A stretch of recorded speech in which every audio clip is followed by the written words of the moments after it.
Hello Virgo, this is going to be your reading for the month of April, and let's get to it. I'm going to fast forward the shuffling part, the boring part, so you guys just have to bear with me. Thanks.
Okay, Virgo, let me get a stand for the card.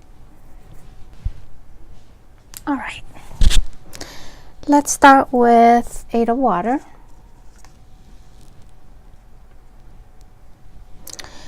Okay, this Eight of Water is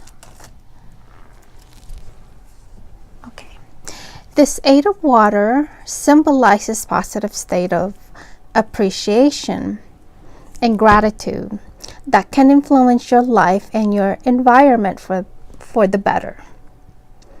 This Eight of Water reminds you that it's important to approach life with delight and joy.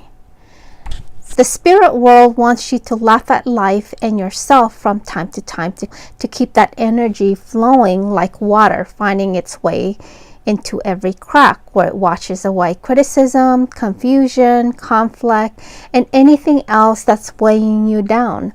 It's very important to express gratitude and appreciation. A genuine appreciation lightens up and uplifts the spirit and is a powerful source. Let's look at the image here. Let's see. You can see there's two dolphins right there and right there. These two dolphins represent balance and harmony. Dolphins are both highly intelligent and closely in tune with their instinct, striking a balance between the two states. Dolphins are a symbol of protection and resurrection. Their playful nature is a reminder that everyone needs to approach life with a humor and joy. They trust their instincts and intuition rather than overthinking things. They live peacefully with others, species, including humans.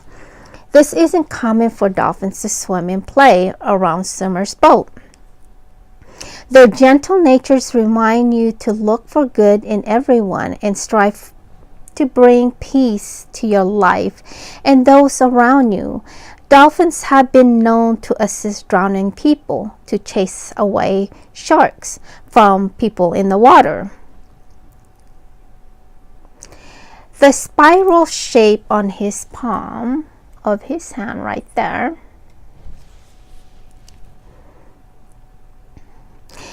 represent eternity, perfection, growth, expansion, and cosmic energy. And above his head, right there,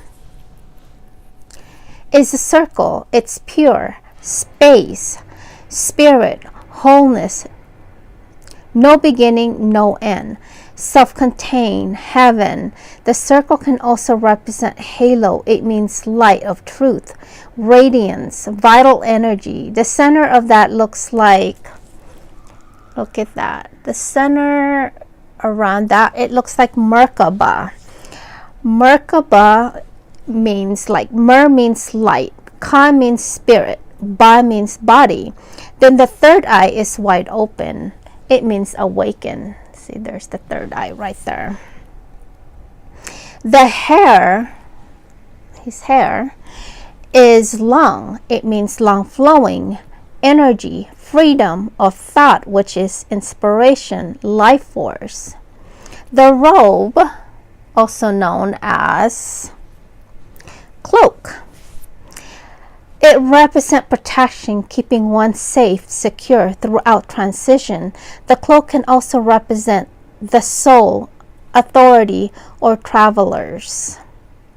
The full moon behind him, there it goes.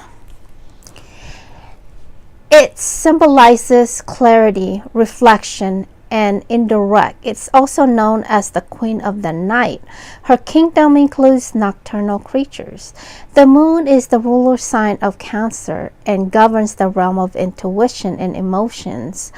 The moon teaches you that darkness can't hide the beauty of life. The Christian symbolizes Virgin Mary with the new moon, where she resonates with the concepts of purity, peace, illumination, and perfection. The Chinese culture associated the moon goddess Kuan Yin as their goddess of purity, grace, kindness, selflessness, and benevolence. They believe that she also protects transitioning souls and travelers. But the Romans associated Huntress Diana as their woodland moon goddess. They believe she is the protective woman in animals. She is known as the female power and independence. But the Greek associated Artemis as their moon goddess, the goddess of protection, midwifery, and childbirth, and so forth. I mean, there's a lot of goddesses out there that they symbolize moon goddesses. The full moon symbolizes the height of power, the peak of clarity, fullness, and obtainment of desire. The lines behind him is magnetic field of energy. There's lines. The center of his body, all of that stuff going above his head. So the center of his body, starting from his head down to the base spine, there are chakras, also known as the willow of life. The red one, there, the red one is your first chakra, also known as your root chakra. It relates to the material world. This is the place of security, grounding, and abundance. As the second one, there, orange, known as your sacral center, just below your belly button. It deals with emotional world. This is the place of creativity, fluidity, and empowerment. Your third chakra is yellow, also known as your solar plexus center, located just where the top of the ribs meet. It relates to mental world. This is the place of egos, personality, and self-esteem.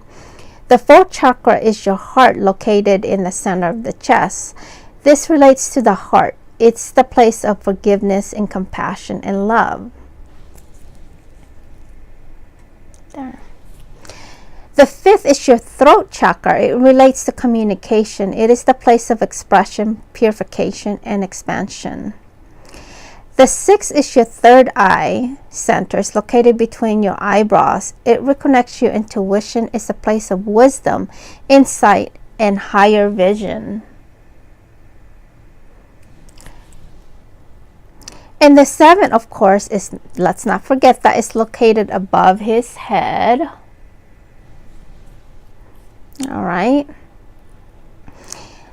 Spirituality. This is the place of union, oneness, and integration. Okay, let's move on to the next card.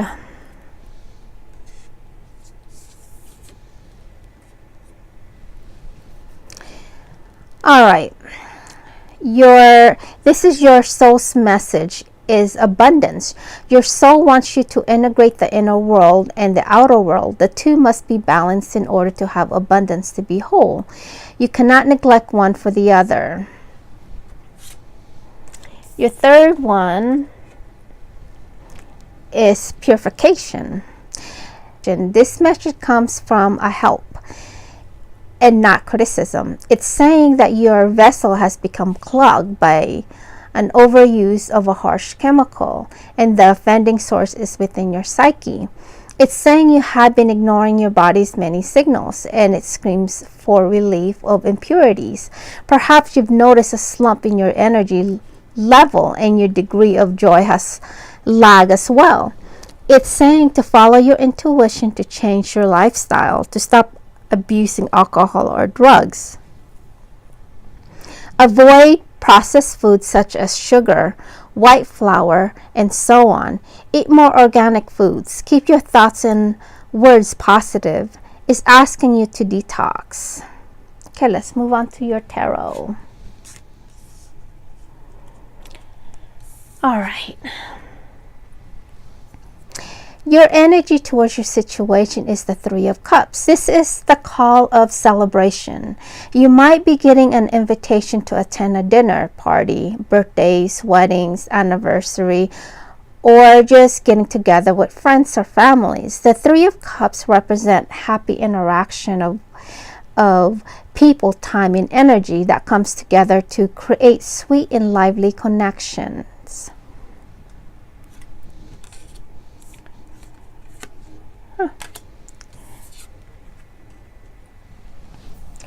What's crossing you is the Four of Cups. This is really a bittersweet card. Your longing doesn't make you craving happy no matter what it is. This is the card of dissatisfaction with what you have and wishing for something you don't have. You are so focused on that dissatisfaction is kind of growing, and it's kind of overwhelming you to overlook something that would bring you great joy. You might want to open your eyes, recognize the happiness under your nose.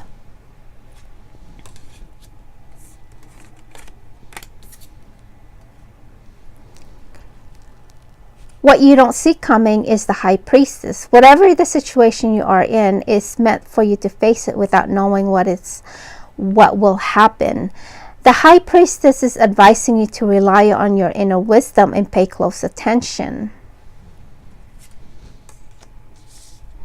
What your heart wants is the Knight of Cups. Your heart wants values. Your heart wants to feel something that can move your soul for it to be true or worthy of making the heartbeat skip.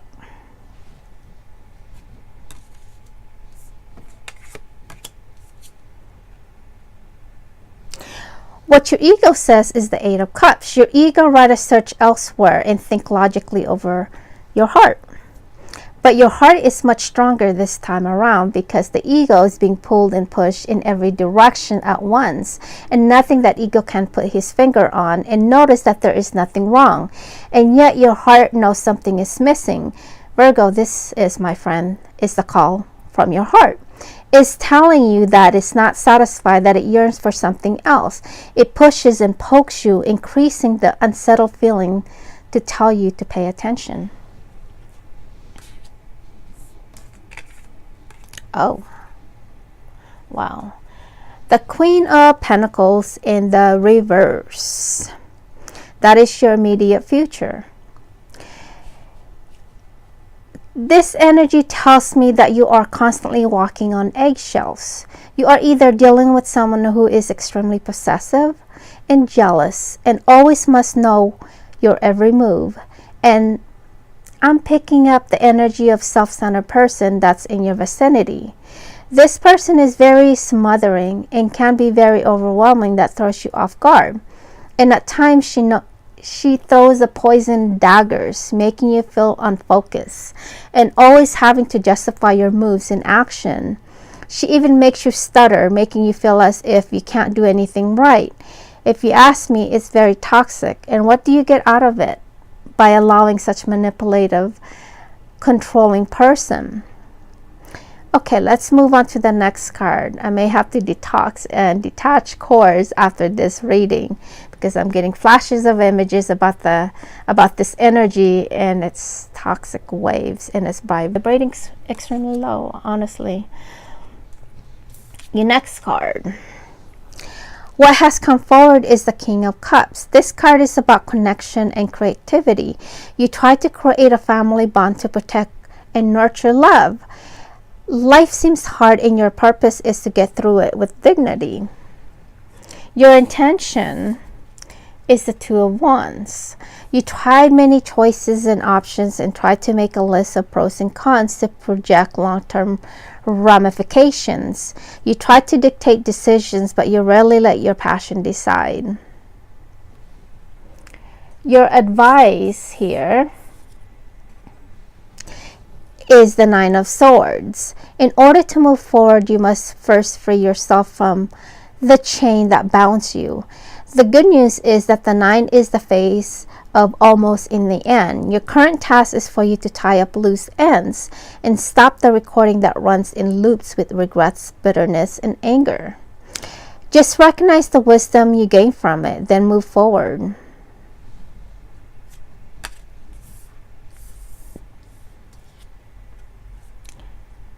Your possible prediction is justice. This is your wake-up call. Your past actions create your present, and your present create your future. When you get the justice, it's asking you to take a closer look at what you've done to shape your situation and be careful what you choose to do next. Justice is not blind, it sees all. Don't try to fool her or yourself. You are being given an opportunity to change your direction. Alright Virgo, that's your reading for April 2019. I hope to see you guys in the next reading. Bye.